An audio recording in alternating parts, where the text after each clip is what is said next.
Assalomu alaykum, hurmatli kuzatuvchilar. Sog' omon bormisizlar, tinchmisizlar? Bu yana men xayrlashib yana qaytib kelaveraman. Bugungi boshlangan kunimiz xayrli, barakotli bo'lsin. O'rtoqlar, gapni juda ham qisqa qilaman. Keyin ishdan keyin xotirjam, bahurja gaplashamiz. Xullas kalom, bizni ishxonamizga ayol ishchilar kerak. Erkaklar ham bo'lsa bo'laveradi. Faqat hozirgi paytda ayol ishchilarga ehtiyojimiz kuchaygan, chunki buyurtmalarimiz juda ham ko'paygan. Men bajarayotgan ish aynan men hozir qilayotgan ishni qiladigan ishchilar kerak. Men bu ishni bilmayman deb hech ham tortinmang. O'rgatamiz, juda ham tez o'rganib olasizlar, xudo xohlasa. O'rtoqlar, ishxonada ishchilar uchun yaratilgan shart-sharoitlar haqida qisqagina ma'lumot. Yotoqxona ishxonani o'zida bor, mavjud, bepul. 4 mahal ovqat bepul. Xuddi shuningdek, hujjatlaringiz ham ishxona hisobidan qilinadi. Sizdan 1 so'm pul sarflanmaydi. Faqat bitta sharti bor. 3 oy yoki 6 oyga hujjatingiz tayyorlanganda siz o'sha 3 oy yoki 6 oy davomida ishxonada ishlab berishingiz kerak.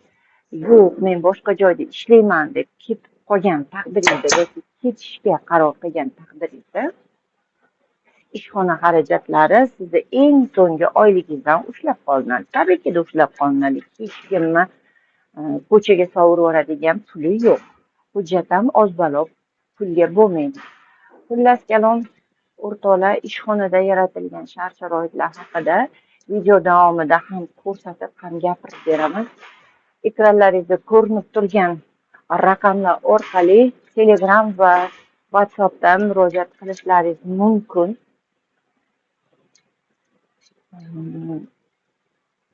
Maktabni tamomlagan yoki biror bir kasb, hunar o'ziga tanlay olmay yurgan yosh yigitlarimizni ham bemalol mana shu ishxonamizga taklif qilaman. Chunki bu yerda ham hunar o'rgatishadi, ham pul berishadi.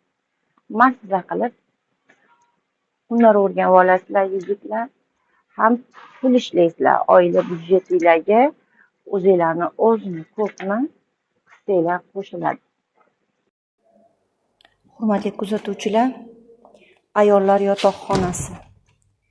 Faqat hozir foydalanilmayotgan, ya'ni yangi keladigan ishchilar uchun ajratilgan tomonini ko'rsatyapman. Bir tarafida, chunki ishlayotgan ishchi ayollari yotoqlari joylashgan, ayollarni yotib turadigan joyini ko'rsatgim yo'q. Erkaklarga ham xuddi mana shunaqangi yotoq joylar tashkillashtirilgan. Postelniy belyo, ya'ni yotoq choyshablari komplekt beriladi. Bolish jildi, choyshab, pododiyalnik ishxona tomonidan yopinchig'i bilan beriladi. Faqat ishdan butunlay ayrilib ketayotgan vaqtingizda topshirib ketasiz. Keyingi keladigan ishchilar uchun yuvib, sterillab, kraxmallab, taxlab olib qo'yiladi. Har bitta kelgan ishchi uchun beriladi. Ishxonada kir yuvish uchun kir mashina, sovun, parashugiga qadar ishxonani hisobidan beriladi. Hujjatlaringiz ham ishxonani hisobidan qilib beriladi.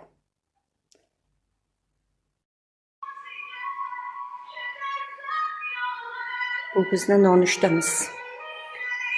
Menyu tuzilgan. Menyuga qarab, har kuni har xil nonushta, har xil tushlik ovqat, to'rlik va kechki ovqat, ya'ni bir kunda 4 mahal ovqat.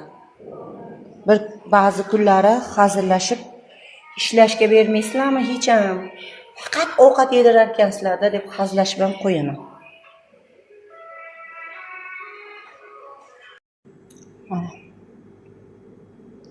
ishchilar uchun mana shunaqangi pokiza, chiroyli, oq idishlarda ovqatlar beriladi.